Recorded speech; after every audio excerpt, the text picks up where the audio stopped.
हम इस सफ़र को आगे कंटिन्यू करते हैं, फ्यूडलिज्म को समझने की कोशिश इसको जारी हम रखे हैं। देखिए, एक ज़माने पे फ्यूडलिस्ट स्ट्रक्चर था, हम जिस ज़माने में फ्यूडलिज्म नहीं है, तो कभी ना कभी ये ख़त्म भी हुआ होगा, राइट? ख़त्म हुआ तो ख़त्म होने की वजह भी रही होगी। जिस वक्त फ्यूडलिज्म रहा होगा उस वक्त कुछ ऐसी चीज़ें हुई होंगी जिससे उस वक्त के लोगों को तो नहीं पता चला होगा कि देखो सिस्टम ख़त्म हो रहा है फ्यूडलिज्म वाला, लेकिन बाद वाले लोग हम तो हाइंडसाइट में देख सकते हैं ना what's happening. And this is one of the purposes of reading history कि जिस वक्त जैसे इस वक्त हम हैं, तो say for example our civilization is doing good and may be in say 50, 100, 200 years it would fall. तो उसकी साइंस अभी होंगी, और अगर हमने हिस्ट्री पढ़ी होगी तो हमको वो साइंस अभी दिखेंगे, तो we can course correct. And the civilizations that last, उनका यही हाल मार्क होता है, they are able to course correct. So think of a civilization जो इस वक्त गिरी हुई है, तो हम उसको एनालाइज करते हैं what could have led to its fall. तो देन वी से कि 100 साल पहले उन्होंने XYZ किया, अगर ये ऐसा नहीं करते, ABC करते इंस्टेड, तो इस वक्त वो सिविलाइजेशन होती। तो जिस वक्त वो मौका था उस वक्त why did they not do it, ABC? उसके बहुत रीजंस होते हैं यूजुअली हिस्ट्री में। जैसे one of the reasons is simply freedom of speech, कि बोलने ही नहीं दिया। आप कह रहे थे, आप पॉइंट आउट कर रहे थे कि देखिए ऐसा गड़बड़ है, ऐसा गड़बड़ है, लेकिन कोई सुना नहीं आपकी बात। देन सुना नहीं आपकी बात मतलब आपको बोलने ही नहीं दिया। दूसरा हो गया आपकी बात नहीं सुनी गई। बात नहीं सुनी गई का मतलब हुआ कि सोसाइटी का कैरेक्टर हैज़ फॉलन, कि वो अच्छी बात को पहचान भी नहीं पा रहे। और तीसरी बात की बात हुई ही नहीं ऐसी, वो भी दिखाता है कि सोसाइटी का कैरेक्टर गिर गया है, कि कोई ऐसी बात, अच्छी बात पहचान ही नहीं पा रहा है। तो और कभी कभार ऐसे होता है कि आपने बात की, लोगों के समझ ही नहीं आई, तो या उन्होंने उसको डिस्कार्ड कर दिया कि नहीं हम ठीक कर रहे हैं, मतलब डिफरेंस ऑफ ओपिनियन हुआ। ये वाला एग्जाम्पल होता है एरोगेंस का, जो नेशंस में आ जाता है कि हम तो कभी गिर ही नहीं सकते। In each case they fall, and history is filled with the story of rise and fall of civilizations. तो ये हिस्ट्री को पढ़ने का एक मकसद यही है, और यही प्राइम मकसद है हिस्ट्री को पढ़ने का। अब इसका एक और पहलू है जो और भी ज़्यादा इंटरेस्टिंग है, वो ये है, शायद हमने इससे पहले बात की है, अब मुझे याद नहीं की है कि नहीं, तो इसको रिपीट ही कर लेते हैं क्योंकि इम्पोर्टेंट है। वो ये कि फ्यूचर में अगर कुछ करना चाहते हैं आप, so we want our civilisation to be like ABC in future, XYZ, जैसा भी हम चाहते हैं फ्यूचर में हो, उसके लिए हमें इस वक्त क्या करना है, so that we reach there any goal you have as a society. तो उस गोल को अचीव करने का तरीका क्या है, ये कैसे अचीव होता है? तो इसको भी देखने का think of A time line, कि आप इस वक्त ये सोच रहे 100 साल बाद हमारी सिविलाइजेशन कैसी होनी चाहिए। ये वही सवाल है जो हमने इससे पहले बोला। इससे पहले वाले एग्जाम्पल में क्या था, इससे पहले वाले एग्जाम्पल में वो बंदा उनको कह रहा था कि देखो अगर ऐसा नहीं करोगे तो वो हो जाएगा, ABC हो जाएगा, सिविलाइजेशन ख़त्म हो जाएगी अगर ऐसा नहीं करोगे। That means he is indirectly tell them कि what we want our civilisation to be in future, this is what we need to do. इसका मतलब ये हुआ, फिर से हिस्ट्री से हमको लेसन्स मिलते हैं कि जो सिविलाइजेशन उठी कैसे थी, जो सिविलाइजेशन गिरी कैसे थी। तो फ्यूचर में what we want to achieve, उसको समझने के लिए one of the good ways of doing it is history. History सबसे अच्छा तरीका है, और इसका रीज़न मैं समझा चुका हूँ आपको how to read a book में, क्योंकि सोशल साइंसेज इतना आपको एक्सपेरिमेंट का मौका नहीं देती जितना आपको साइंस देती है। लैब में बैठे हैं, पूरी उम्र कर रहे हैं टेस्ट आपके जहाज़ को, और फिर आप फाइनली उसको यूज़ करते हैं हम कहीं जाने के लिए, मार्स जाने के लिए, कहीं और प्लेनेट पे जाने के लिए। लेकिन सोसाइटी उतने ज़्यादा आपको एग्जांपल्स नहीं देती, तो हिस्ट्री से ही काम चलाना पड़ेगा। तो फ्यूडलिज्म में भी उस दौर में कुछ अपने इश्यूज थे जिसकी वजह से ये चीज़ रही नहीं। तो how did the cracks appear, हम उन क्रैक्स को देखेंगे कि क्या हुआ। देखिए, जब फ्यूडलिज्म आया तो there was decline of trade and towns. ये हमने देखा। बेसिक यूनिट जो फ्यूडलिज्म का वो क्या थी? Small scale holding of lands जो पेजेंट्स होल्ड करते थे, और जो भी वो प्रोड्यूस करते थे वो लोकल यूज़ के लिए था, वो उनकी फैमिलीज़ के लिए था या फिर लॉर्ड्स के लिए था। ये नहीं लोगों में आपस में ही है वो ना, वो विलेज रिपब्लिक्स का एग्जांपल हमने लिया था, तो ये वैसे ही थे। अब जो नॉन एग्रीकल्चरल प्रोडक्ट्स हैं जैसे कपड़ा है, एग्रीकल्चर इम्प्लीमेंट्स है, ये कहाँ से आएंगे? ये भी वहीं से हो जाता था। ये भी लोकल जो उनके वर्कशॉप्स होते थे ना, within the fief and within the manor, तो ये वहीं पे मसला हल हो जाता था, ये वाला भी। और अगर ना भी होता तो विलेज लेवल पे छोटे से वो फेयर्स होते थे, तो वो लगते थे मेले, और मेला दिलों का आता था, तो ये लोग उसमें मिलते थे और वहाँ से काम हो जाते थे। And these would take place at regular intervals. In fairs में एग्रीकल्चर प्रोडक्ट्स भी एक्सचेंज होते थे, नॉन एग्रीकल्चर प्रोडक्ट भी लिए जाते थे। कुछ चीज़ें जो आर्टिजन्स प्रोड्यूस करते थे जैसे सिंपल टूल्स हैं, इम्प्लीमेंट्स हैं, ये तमाम चीज़ें होती थी। तो आप देख रहे हैं कि इसमें there is no greater need for towns in such an economy. हमने इसके बारे में बात की भी है कि ऐसी सिचुएशंस में टाउन्स डेवलप हुए भी नहीं हैं। तो अब टाउन्स की इम्पोर्टेंस है नहीं, लेकिन हम देखते हैं कि इस वक्त शहर हैं बड़े बड़े यूरोप में, तो ऐसा तो है नहीं कि अचानक सब लोग जमा हो गए तो बन गया शहर।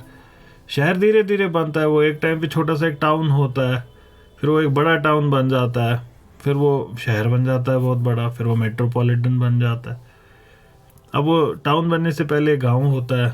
सबकी यही कहानी है, यहाँ पे भी ऐसी कहानी है। तो कहने का मतलब कि टाउन्स तो रहे होंगे, टाउन्स रहे होंगे, छोटे ही सही पर रहे होंगे, क्योंकि हमारे पास इस वक्त सिटीज़ हैं, दैट मीन्स टाउन्स रहे होंगे। ऐसा ही है, 11वीं सदी आते आते हमको टाउन्स की प्रेजेंस दिखती है, इन पर्टिकुलर ये जो हम वेस्टर्न यूरोप की बात कर रहे हैं। ट्रेड और टाउन्स भी इम्पोर्टेंट रहे होंगे इस खित्ते में, जहाँ पे अब टाउन्स कम से कम बन रहे हैं। अब ऐसा क्यों हुआ होगा और कैसे हुआ होगा? हमने इसके बारे में we have dropped a few hints in the previous session itself. There was an increase in demand for the luxury goods. अरबों से मिल के आए थे, अरबों से अरब भी मिल के आता है, तो वो भी अचानक से कि नहीं अब तो मुझे मर्सिडीज ही चाहिए। अरब खुद को आईने में देखता है तो अगले दिन उसको चाहिए होती है वो बड़ी वहाँ पे, और इस टाइम पे वो सिविलाइजेशन बड़े अरूज पे थी, अरब्स की, मुस्लिम्स की सिविलाइजेशन बहुत पीक पे चल रही थी। तो दे वुड उनके साथ कांटेक्ट, उसने ट्रेड को थोड़ा सा डेवलप तो किया ही होगा। जो ये क्रूसेड्स वगैरह, इस सब में demand for luxury goods had increased. थोड़ा थोड़ा कल्टीवेशन भी एक्सटेंड हो रखा था, एग्रीकल्चर मेथड भी थोड़े थोड़े इम्प्रूव हो रहे थे। So they wanted some exchange of part of their agriculture products. ये सारी चीज़ें भी, लेकिन जो मेयार है इसका वो बहुत छोटा है, अभी उतना बड़ा नहीं है कि एक रेवोल्यूशन हो, हल्का सा एवोल्यूशन है, दैट्स ऑल। और इसके साथ साथ थोड़ा थोड़ा ना इनफाइनाइटली स्मॉल, इतना छोटा सा एनकरेजमेंट क्राफ्ट्स को भी मिल रहा है, लेकिन अभी ये उतना नहीं है कि फ्यूडलिज्म टूट जाएगा। अब जब ये छोटे छोटे शहर बनना शुरू हो गए ना, जहाँ पे क्राफ्ट और ट्रेड हो रहा था छोटे लेवल का, ऐसे मान लीजिए एक जगह जहाँ कंटिन्यूस विलेज फेयर चल रहा है, ये ऐसी जगह है, ऐसा समझ लीजिए। बिगिनिंग में कुछ पेजेंट्स उन्होंने अपनी पेजेंट्री को छोड़ के they started engaging in crafts. तो वो थोड़ा सा काम अपनी फील्ड पे कर लेते थे और बाकी काम में वो अपने क्राफ्ट को फर्दर वर्क करते थे, और ग्रेजुअली ये धीरे धीरे फुल फ्लेज्ड आर्टिजन्स बन गए। अब ये आर्टिजन जो काम करेगा ये कहाँ पे करेगा? अब मान लीजिए आपको say for example you want to write a novel या you want to make a movie जिसमें you think that the artistic expression requires bold sexual imagery. अच्छा, ये काम आप सऊदी अरेबिया में बैठ के तो नहीं कर सकते, बड़ा मुश्किल है। या फिर से खैबर पख्तूनख्वा में बैठ के तो नहीं कर सकते ना। तो आप क्या करेंगे? या तो आप वो काम को छोड़ देंगे। लेकिन हिस्ट्री में जब हम देखते हैं आज 300 साल बाद आपने ये काम किया है, so you must have found a way कि इसको कैसे मैं पब्लिश करूं। So what is one of the ways हमारे टाइम पे लोग इन चीज़ों को जो करना चाहते हैं, जिनका उनको अपने घर के आसपास मौका नहीं है करने का, उसको कैसे करते हैं? उसको या तो छुप छुप के करते हैं। अगर छुप के करते तो मौत हो जाती है, पता नहीं चलता आगे जाकर। लेकिन पता चल रहा है हमको, तो क्या क्या किया होगा उन्होंने? वही किया होगा जो हम करते हैं, जाते हैं UK, US. There are examples of many people who want to do work on say OnlyFans एंड they are not able to do that within their country, so they visit these foreign countries and then they start doing their work there and they make a lot of money. Similarly, freedom of expression को utilise करना, आप लिखना चाहते हैं कोई ऐसी चीज़ जो आपकी सोसाइटी में अनएक्सेप्टेबल है, तो आप क्या करते हैं? आप उस सोसाइटी में जाते हैं जहाँ पे वो एक्सेप्टेबल है। You want to engage in a profession जो आपकी सोसाइटी में अनएक्सेप्टेबल है, आप जाते हैं ऐसी सोसाइटी में जहाँ पे वो एक्सेप्टेबल है। इसमें आर्ट इन पर्टिकुलर तो आ ही जाता है। अब आपसे फॉर एग्जांपल लिकर शॉप खोलना चाह रहे हैं, आप लिकर शॉप कहाँ पे खोलेंगे? जहाँ पे उसकी इजाज़त हो। तो ये तमाम चीज़ें हो रही हैं। अब यहाँ पे भी ऐसा ही है। You want to do your full time craftsmanship, कहाँ पे करेंगे? वहाँ पे मानेगा आपका वो लॉर्ड, दो मारेगा, बोलेगा करो काम उधर खेत पे। आप करना चाहते हो craft. So turns out they started settling in places where it was easy to exchange their products. दूसरी चीज़, इनको खाना पीना चाहिए था, वहाँ पे खाने पीने पे कब्जा पूरा है लॉर्ड्स का। तो आप देख रहे हैं, इनको पता चल रहा है ये एक छोटी सी सोसाइटी बना रहे हैं गांव से बाहर, फिफ्थ से बाहर। अब कुछ लोग ट्रेड भी कर रहे हैं अरबों के साथ और दूसरी दुनिया के साथ, उनको ऐसे प्रोडक्ट्स की ज़रूरत भी है। तो वो इनसे, वो फीफ्स में तो जाएंगे नहीं, वो मैनर्स में तो जाएंगे नहीं, वो इन्हीं से मिलने जाते हैं, इन्हीं से मिल के आ जाते हैं वापस और अपना तजारत करते हैं। तो मर्चेंट्स भी कहाँ सेटल करेंगे? आपने सुना होगा मर्चेंट ऑफ वेनिस। वेनिस ऐसा ही एक शहर है जो ऐसे ही बना, तो मर्चेंट्स वेनिस पे ही रुकेंगे। तो ऐसे ऐसी जगहों पे मर्चेंट भी सेटल होने लगे। अब मर्चेंट सेटल हुए, आर्टिजन सेटल हुए, क्राफ्ट्समैन सेटल हुए। क्या does it ring a bell inside your mind? एक शहर है ड्यूड, दिस इज ए शहर। इसी को शहर कहते हैं। शहर में एग्रीकल्चर कम होता है, बहुत कम होता है। One of the characteristic features of cities is that agriculture जो प्राइमरी सेक्टर होता है वो बहुत कम होता है, सेकेंडरी और टर्शियरी सेक्टर ज़्यादा होता है। तो ये तो आपको रूडिमेंट्री शहर नहीं लग रहा है? अब इट्स अ रूडिमेंट्री शहर। यहाँ पे एग्रीकल्चरल सेक्टर बड़ा कम है। तो पहले जो ये शहर रहे होंगे, कैसे रहे होंगे? ये बहुत छोटे, बिल्कुल गांव की तरह ही रहे होंगे।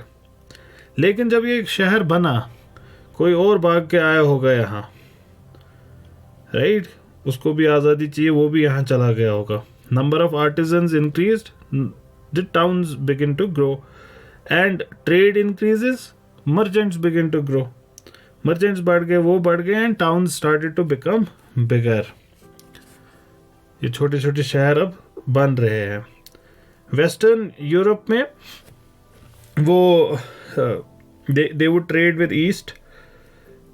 जो इटली के शहर हैं वो बहुत ज़्यादा इन पर्टिकुलर इस टाइम पे डेवलप हुए। अब इसकी वजह क्या है?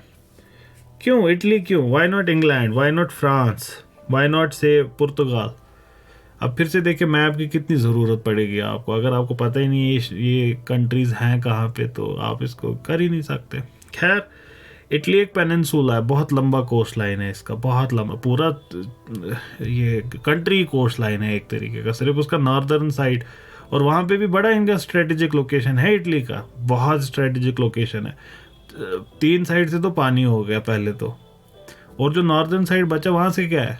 स्विस एल्प्स, वहाँ से एल्प्स है। ये पूरा लॉक्ड है हर तरह से, हाईली अच्छे से इसको डिफेंड किया जा सकता है इटली को। खैर, तो इटली पेनिनसुला है, जिस लैंड की बॉडी को 3 साइड से पानी कवर कर रहा हो तो उसको पेनिनसुला कहते हैं। जैसे हिंदुस्तान का Deccan side is a peninsula, so this is a peninsula Italy. और हाँ, ऐसा ही है, ठीक। इटली की भी बड़ी खूबसूरत कहानी है, कभी हिस्ट्री पढ़ेंगे तो इटली के बारे में भी पढ़ेंगे कि इटली को कैसे यूनाइट किया था। ये भी बटा हुआ था अपना अलग अलग। खैर इटली की बड़ी कोस्ट लाइन है। और क्या है, इटली के बिल्कुल ही पास ग्रीस है। इटली के बिल्कुल ही पास ये है तुर्क है। इटली के पास, इटली के बिल्कुल नज़दीक, क्योंकि ये पेनिनसुला है तो it's like a wedge into Mediterranean sea. बेहद नज़दीक है ये नॉर्थ अफ्रीका के, बेहद नज़दीक। तो हर तरीके का it's like A central body, it's like A central body. तो अगर आप देखेंगे इस टाइम पे, अच्छा फिर से देखिए कितना इंटरेस्टिंग है। You just can not get rid of Islam from in western history. नहीं हो सकता, वेस्टर्न हिस्ट्री का सेंस नहीं बनाया जा सकता जब तक इस्लाम को कंसिडरेशन में ना लें। इटली में ही क्यों रेनेसांस शुरू हुई, ये बड़ा इंटरेस्टिंग है, इसको सोचने की ज़रूरत है हमें। इटली ट्रेडर्स थे, ट्रेड करते किसके साथ ट्रेड? अमेरिका तो तुम्हें पता नहीं है, साउथ अमेरिका तुमको पता नहीं है, ऑस्ट्रेलिया तुमको पता नहीं है, चीनी इतने दूर है, हिंदुस्तानी इतने दूर है। अफ्रीका में किसके साथ ट्रेड करते? खुद के साथ। करते किसके साथ ट्रेड सिर्फ तुम्हारा मुसलमानों के साथ हो सकता था। और फिर तुमने बड़े महान काम किए, तुम्हारे यहाँ कुछ ऐसा हुआ ही नहीं जो बताए कि, जैसे for example we could say Prophet Muhammad sallallahu alaihi wasallam was born at a particular place and he did that. An extraordinary thing has happened within the land. So, but in your land, nothing of that sort has happened. कि an extraordinary figure is producing some extraordinary literature or something else. So there is no spark present. So there is a fire. Spark नहीं है, fire है. तो what do we conclude from that? We conclude that spark came from outside. आग किसी और ने लगाई है। एंड आई फर्मली बिलीव कि वो आग कैसे लगी थी, इनके कांटेक्ट में आने से मुसलमानों के। और जब ये मुसलमानों के कांटेक्ट में आए, इन्होंने उनका इल्म उठाया और उस इल्म को इन्होंने, आपको पता ही है कहाँ कहाँ तक फिर पहुँचा दिया। जेनोवा आता है, ये भी पोर्ट टाउन ही है। आप देखिए ना टाउन्स बन कहाँ रहे। ये भी इटली के आता है, ये नॉर्थ वेस्ट इटली में आता है, एल्प्स के बिल्कुल साउथ में थोड़ा सा। तो ये कोस्ट रीजन पे ही आता है। और फिर पेनिनसुला शुरू होता है। फिर पेनिनसुला जब ख़त्म होगा तो लगभग इक्वली डिस्टेंस, इतने ही इक्वल डिस्टेंस पे ऑन द ईस्टर्न साइड आता है आपका वेनिस का शहर। अब देखिए एक साइड वेनिस है, दूसरी साइड आप इसको गुजरात और नॉर्थ ईस्ट से समझ सकते हैं। तो बांग्लादेश जो है वहाँ पे आप समझ लीजिए वेनिस है, और गुजरात का जो सदर्न टिप है वहाँ पे आपका जेनोवा है। Both of these are port states. और अब आप इसको ऐसे भी समझ सकते हैं कि ये जो ये गुजरात और नॉर्थ ईस्ट है, ये समंदर से आपस में तो ट्रेड कर ही सकता है, लेकिन ये डायरेक्ट भी तो मिल सकते हैं। आप Italy in particular is Hindustan के कंपैरिजन में बड़ा वो हिंदुस्तान वो वी शेप है और इटली थोड़ा पैरेलल है, तो उतना ज़्यादा डिस्टेंस नहीं है वेनिस और जेनोवा में। So they would do trade on land as well आपस में, ये दोनों शहर। अब अगर ये दोनों शहर आपस में ट्रेड कर रहे हैं, ज़रा थिंक अबाउट इट। आप जा रहे हैं गुजरात से बांग्लादेश, नॉर्थ ईस्ट जा रहे हैं, तो आप कहाँ से होकर जाएंगे? आप मध्य प्रदेश जाएंगे। Again knowledge of geography is required. आप मध्य प्रदेश जाएंगे, मध्य प्रदेश से आप या तो उत्तर प्रदेश बिहार होकर आगे निकलेंगे, या तो छत्तीसगढ़ उड़ीसा होकर आगे निकलेंगे। ठीक है, आप में से कुछ लोग जो से मध्य प्रदेश जाते हैं, मध्य प्रदेश से आप उत्तर प्रदेश जाते हैं, फिर आप बिहार जाते हैं, फिर आप पहुंचते हैं वेस्ट बंगाल, और फिर आप पहुंचते हैं बांग्लादेश। ठीक, अब आप ये इतना रास्ता अपना करते हैं, you have to make it profitable as well, right? और क्या करेंगे, इसको प्रॉफिटेबल भी बनाएंगे। प्रॉफिटेबल बनाने के लिए what would you do? You would try to do some trade on the way as well. कि ओके ठीक है, हम लखनऊ होके गुजरते हैं, तो ऐसे आप छोटे छोटे ऐसी जगह भी बनेंगी बड़े शहरों के बीच में, छोटे छोटे कस्बे, ठीक, जिनके साथ आप ट्रेड कर रहे हैं।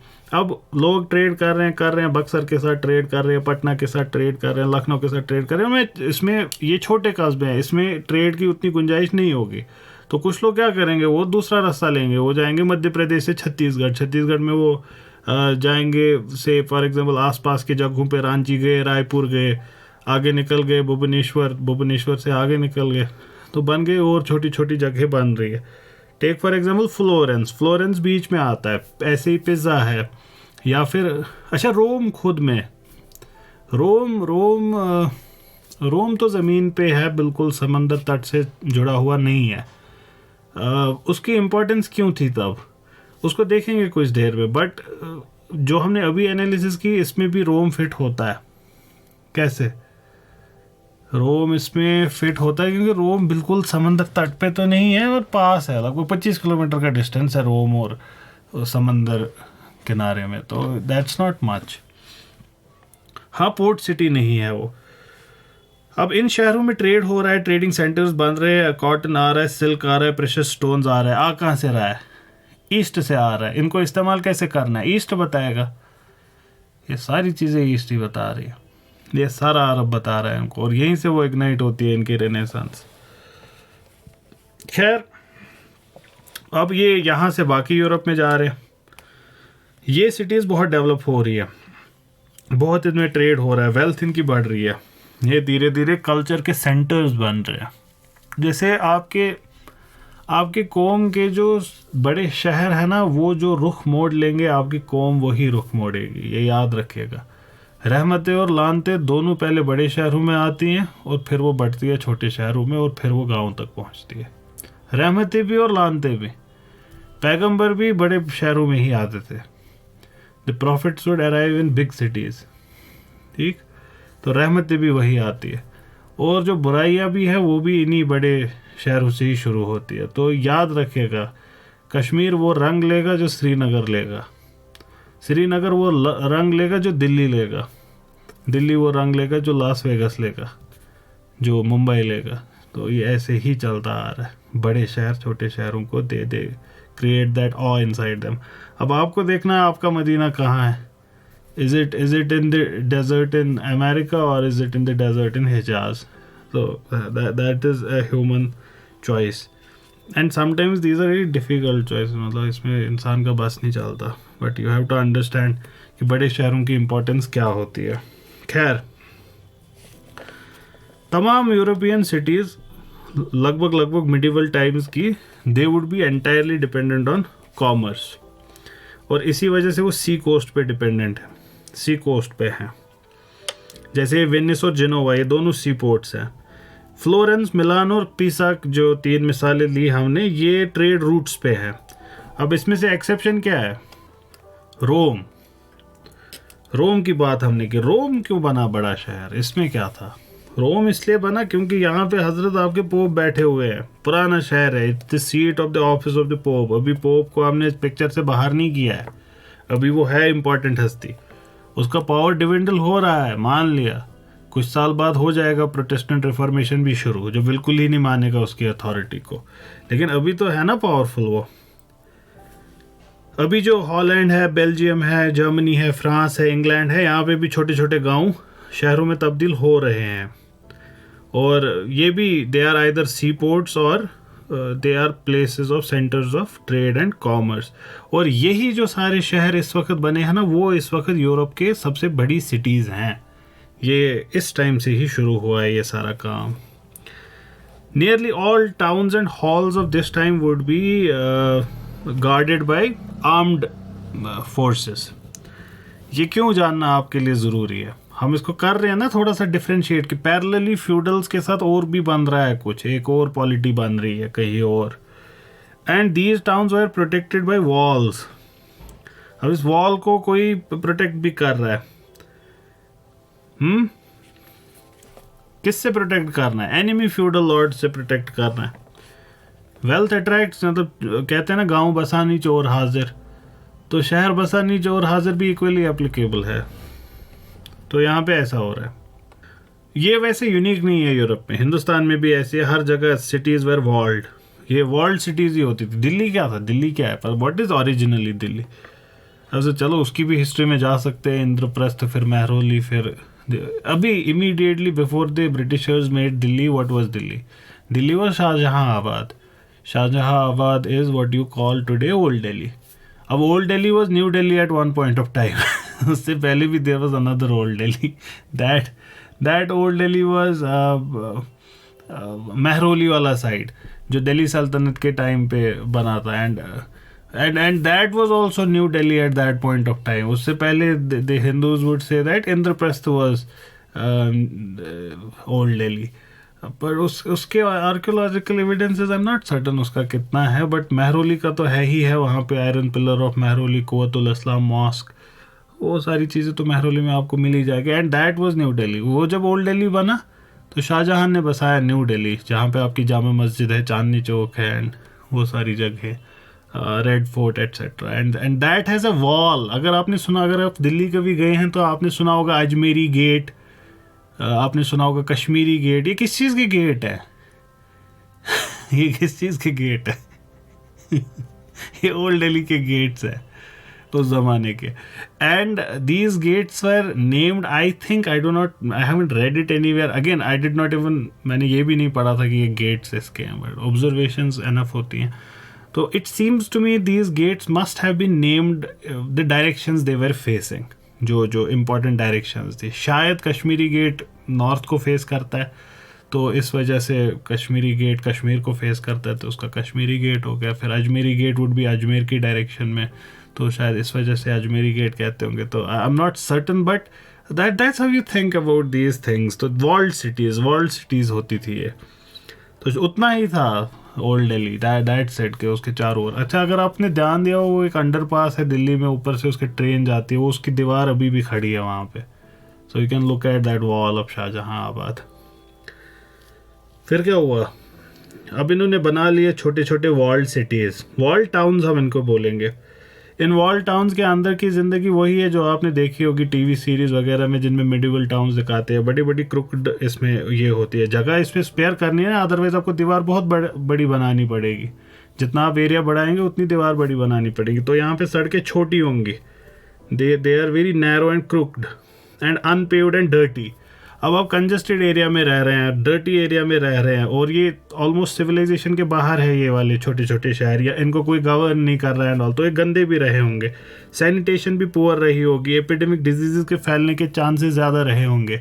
इसीलिए जब आप 13वीं सदी से 18वीं सदी तक, 19वीं सदी भी हम इसमें इंक्लूड कर सकते हैं, का यूरोप देखेंगे, हर शहर में भयानक बीमारियाँ, हर शहर में। लंदन का ब्लैक डेथ तो बहुत मशहूर है। इनफैक्ट अगर मौका मिला इंडस्ट्रियल रेवोल्यूशन को पढ़ने का कभी, तो उसमें इसका जिक्र होता है कि लंदन का म्यूनसिपैलिटी का हालत क्या था, बड़ा बुरा हाल था, और 1/3 of the population was wiped out. इतना बुरा हाल था। अच्छा, वहाँ पे भी बहुत बुरा हाल था, वो वियतनाम में भी बड़ा बुरा हाल था। वो तो रिसेंट ही है, जब फ्रांसीसियों का कब्जा था वहाँ पे। ठीक, खैर धीरे धीरे ट्रेड बढ़ रहा है, कॉमर्स बढ़ रहा है, स्पेशलाइजेशन बढ़ रही है, क्राफ्ट्स बन रहे हैं, मर्चेंट्स आ रहे हैं, क्राफ्ट्समैन और बढ़ रहे हैं। धीरे धीरे जब काम बढ़ता है ना, जैसे अब मैं सुल्काक वाला काम करता हूँ, अब ठीक है सुल्काक वाला काम करता हूँ मैं, इसमें धीरे धीरे इंशाल्लाह अल्लाह ताला की मर्जी हुई तो ये भी बढ़ेगा। ठीक, तो people are contributing in different ways. अब लोग कंट्रीब्यूट कर रहे हैं, maybe we'll start selling a product in a few days. ठीक, हमने कोई प्रोडक्ट बनाया, अब हम उसको बेचते हैं।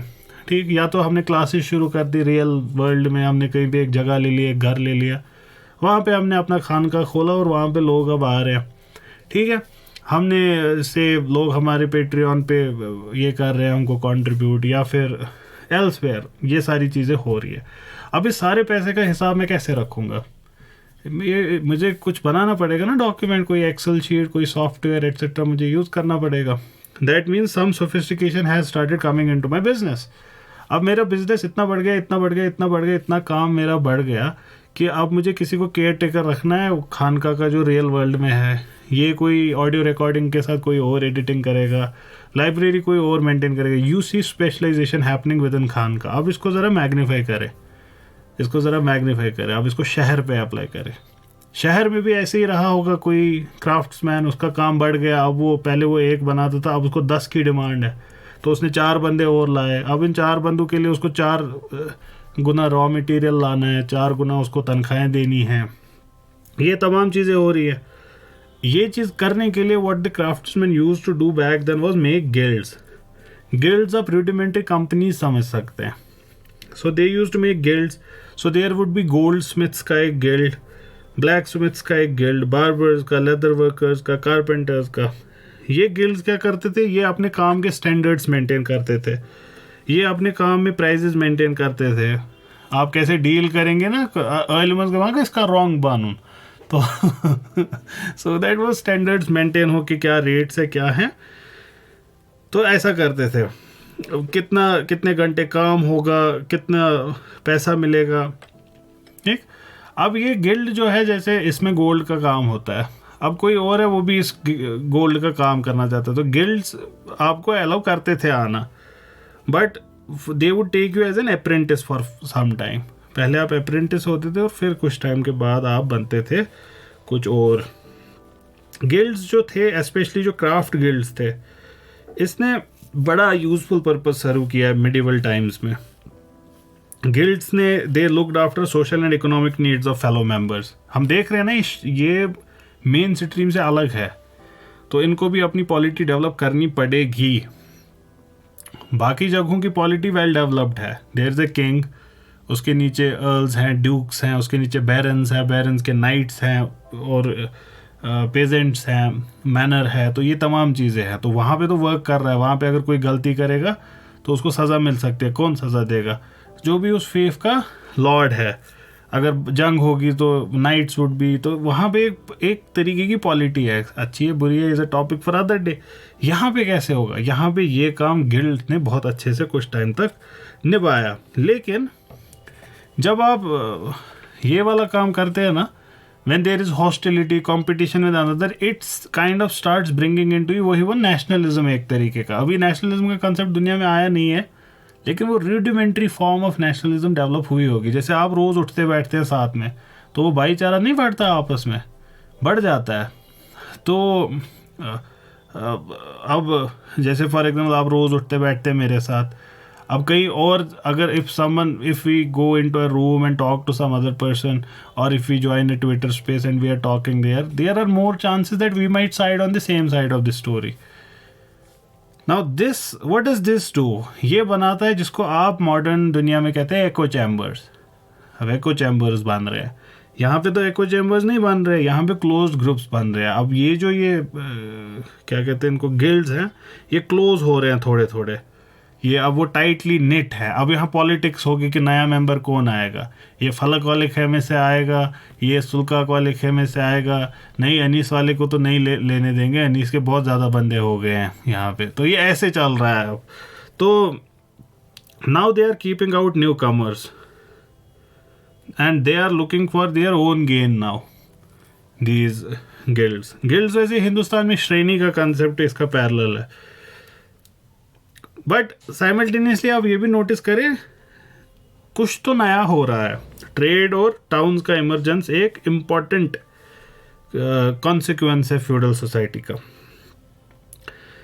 Now the most important consequence of this happening, that trade is happening and towns are building, is that there comes this person called merchant in society, and soon there is one more player on the ground. अभी तक कौन थे? Lord's थे बस। अब इस शहर में अब वायरस के घोंसले में एक आज़ाद पंछी घुस आया है, एक नया प्लेयर आया है, और ये कौन है? मर्चेंट है। इसको हर चीज़ में पैसा दिखता है, ये नहीं मानता उसूल वगैरह, इसको पैसे से मतलब है, वेल्थ से मतलब है। And they started building influence. ठीक, अब ये इन्फ्लुएंस ट्रेड करेंगे तो हवा में ट्रेड थोड़ी करेंगे, ये गांव में से भी गुजरेंगे, इधर से भी जाएंगे, उधर से भी जाएंगे, इनको रॉ मटेरियल भी चाहिए। तो ये लॉर्ड्स के साथ तो अपनी कनेक्शंस बनाना शुरू करेंगे ना। तो लॉर्ड्स अगर वायरस है, वायरस के घोंसले में आज़ाद पंछी घुस गया। अब जहाँ पे कैपिटलिस्ट घुसेगा तो खैर अभी capitalism would not be the correct word to use for them, but you would see धीरे धीरे कैपिटल भी आना शुरू हो जाएगा। एक बड़ा ही इंपॉर्टेंट कैरेक्टरिस्टिक मिडिवल टाउन्स का था कि they were free from feudal controls. तो फ्यूडल कंट्रोल से फ्री होने का मतलब क्या हुआ? अपनी मर्जी से आना, अपनी मर्जी से जाना, आज़ादियां हैं अपने घोंसले में। तो यहाँ पे you can marry your children off with your choice, you can acquire dispose property as you like. यहाँ पे तो आज़ादियाँ ही आज़ादियाँ हैं, फ्रीडम। तो ये जो छोटे छोटे शहर थे ना, they even obtained their freedom from Kings. ये अपने ऑफिशियल्स खुद इलेक्ट करने लगे, अपने अफेयर्स को खुद रन करने लगे। And all of these things you can see these are undermining feudal system. छोटे छोटे क्रैक्स फ्यूडलिज्म में आना शुरू हो चुके हैं। क्या क्या हुआ? इनकी अपनी मिलिशिया है अब, राइट, जो इनको डिफेंड करती है। इनका अपना सिविल सेटअप है, इनके अपने ऑफिशियल्स हैं, इनके अपने कोर्ट्स हैं, यहाँ हर चीज़ पे अपना खुद का कंट्रोल है। यूरोप में 2 पैरेलल पॉलिटीज साइमल्टेनियसली एग्जिस्ट कर रही है। The larger of them feudal and some smalls होता है वो रेगिस्तान में ओएसिस की तरह छोटे छोटे शहर जो इंडिपेंडेंट है। और डिफरेंसेस क्या है दोनों में? हमने बहुत सारी डिफरेंसेस की बात की। सर्फ्स कुड नॉट मूव, यहाँ पे रेस्ट्रिक्शंस नहीं है, जहाँ जाना है जाओ। You can come here, you can go there, you can buy, you can sell as you want. अब यहाँ से वो अंग्रेजी प्रोवर्ब आपको समझ आ जाएगा, अंग्रेज़ों का प्रोवर्ब कि शहर की हवा इंसान के दिमाग को खोल देती है। The town air makes a man free. This is where it comes from. How? Because feudal societies were close-minded and ये towns were open-minded. अच्छा, एक और चीज़, अब आजकल के ज़माने में जो है वोकैबुलरी में आ गई, ये तो फ्यूडल थिंकिंग है। Now you know where that is coming, उसके रूट्स क्या है। फ्यूडल सोसाइटी बड़ी क्लोज थी और शहरों की सोसाइटी बड़ी ओपन थी। So when you say archaic thoughts या पुराने ख्यालों के बातें या कंजर्वेटिव थॉट्स, तो that's why the word is used कि ये फ्यूडल सोच है। ठीक है, now you understand. Towns, if towns are free, can we not then say that if a serf has to run away from his fief, where would he run away to? जाएगा कहाँ? Atlantic में जाएगा, Mediterranean में जाएगा, या पास के किसी शहर में जाएगा जहाँ पे वो फ्री है। So what would happen? So if a serf wanted to escape feudal oppression, where would he run? He would run towards the town.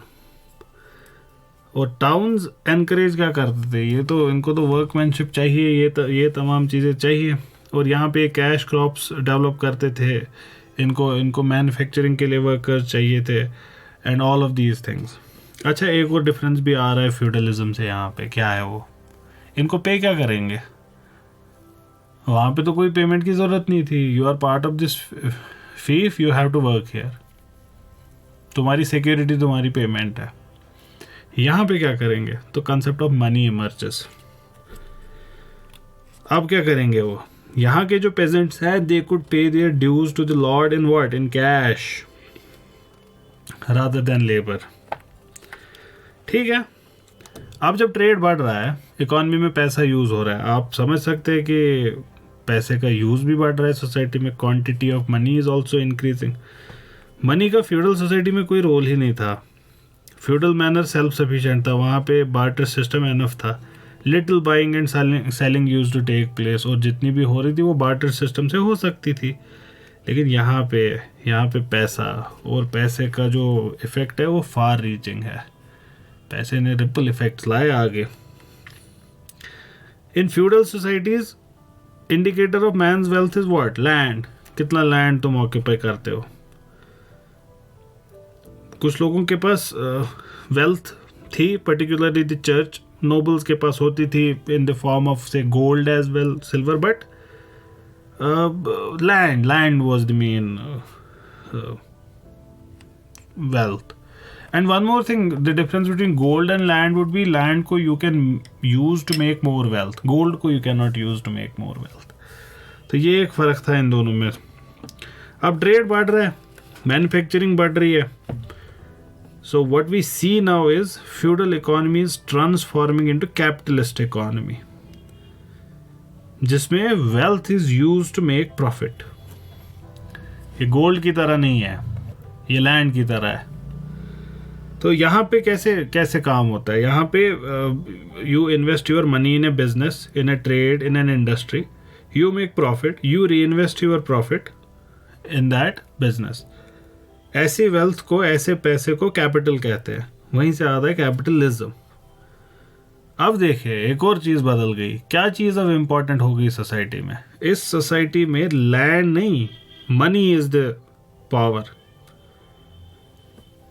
Wealth की measurement amount of land you hold अब वो नहीं होगा, amount of money you own, amount of wealth you have, वो measurement होगा। आप देख रहे हैं कि कैसे फ्यूडलिज्म टूट रहा है।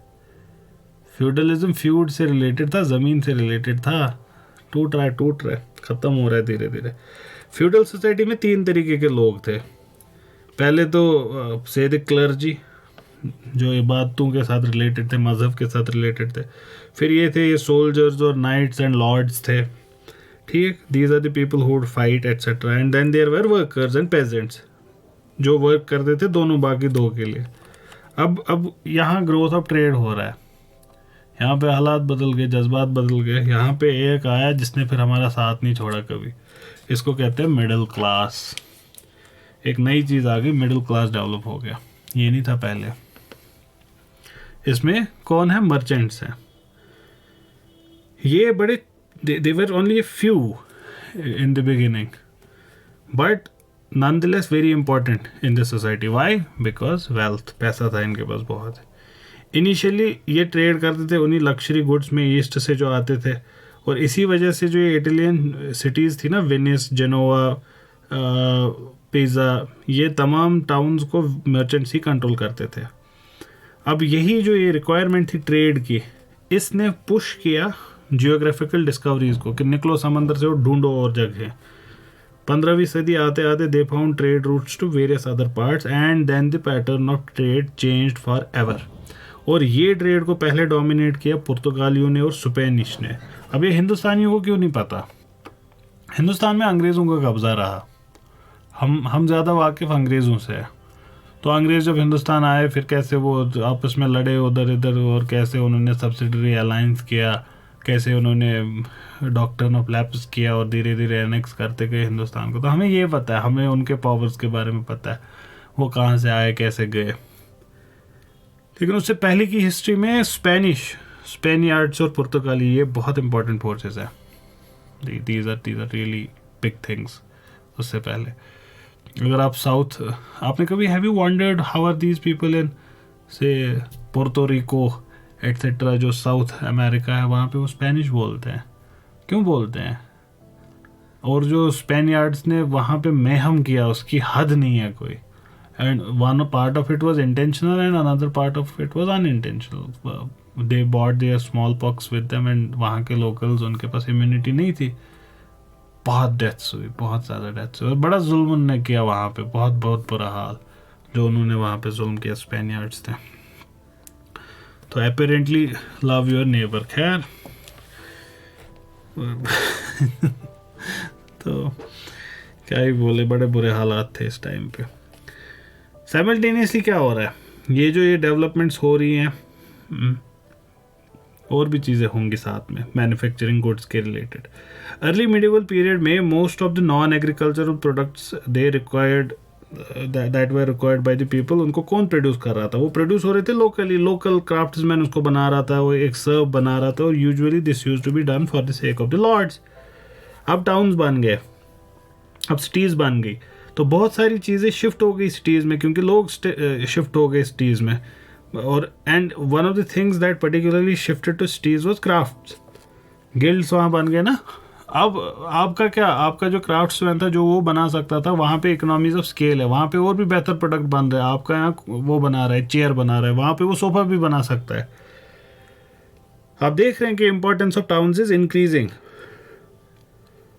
हर एक चीज़ का इम्पोर्टेंस बढ़ रहा है। एक क्राफ्ट सीखने के लिए अब इंसान को क्या करना है? He has to become as an apprentice to a master. वो फिर क्राफ्ट सीखेगा, then he would work as a journeyman with the master on a wage, and when he would master the craft he would then become a master himself.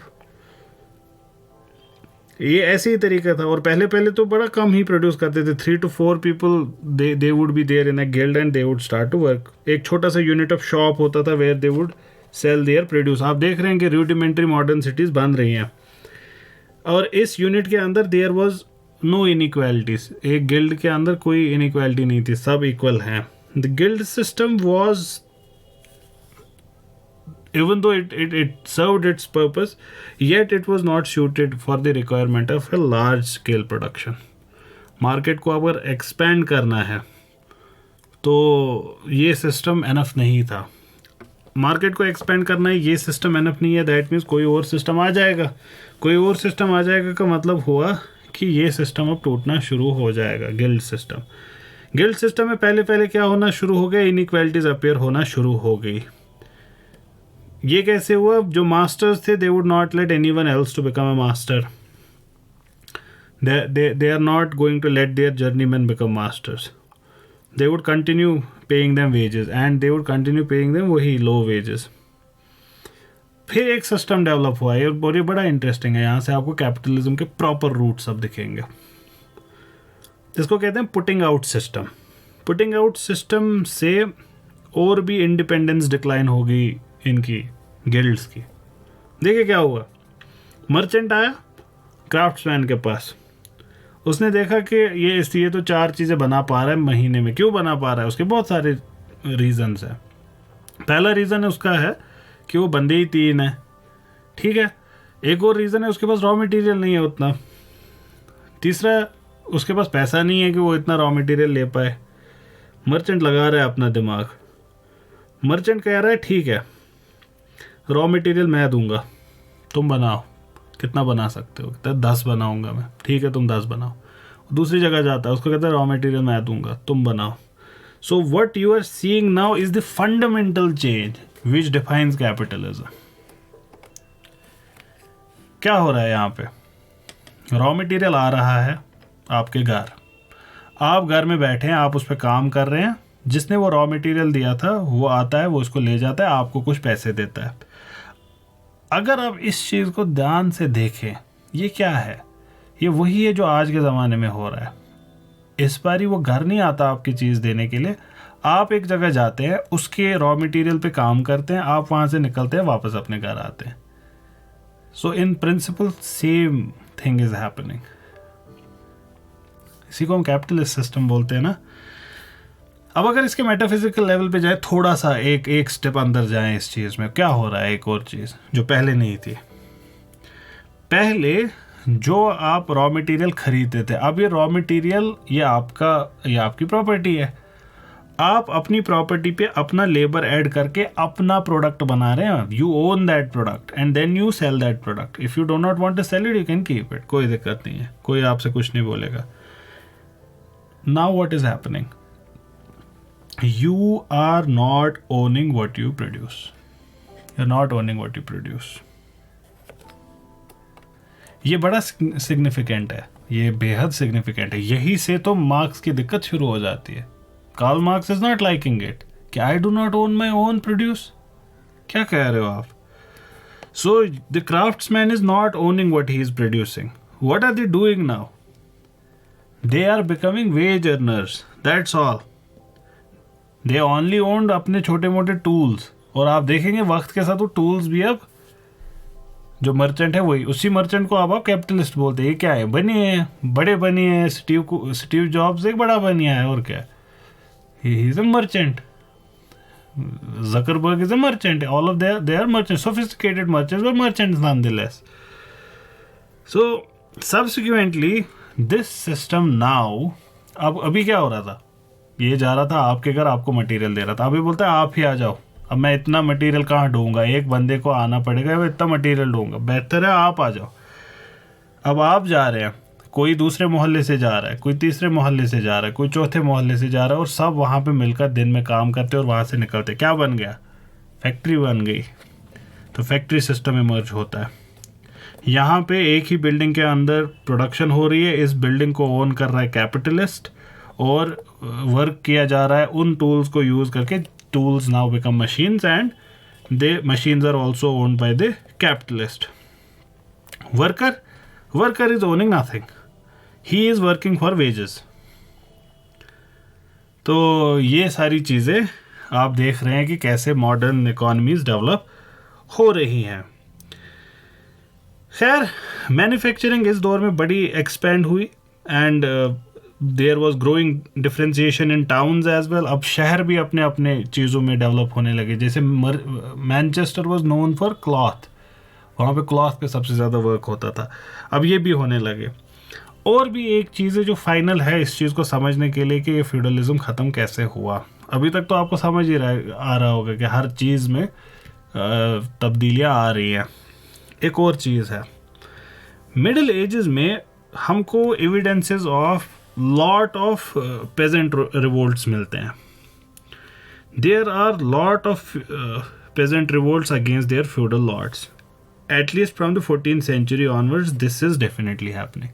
आप देखिए ना, हर तरफ से इस पे अटैक चल रहा है। अगर आपको याद हो, एक तो लॉर्ड्स हैं और आपका चर्च है, ये बड़े ज़मीनों पे कब्ज़ा करके है। तो इससे हमको ये भी पता चलता है कि रोमन कैथलिक चर्च एट्सेट्रा ये भी फ्यूडल स्ट्रक्चर का ही हिस्सा था।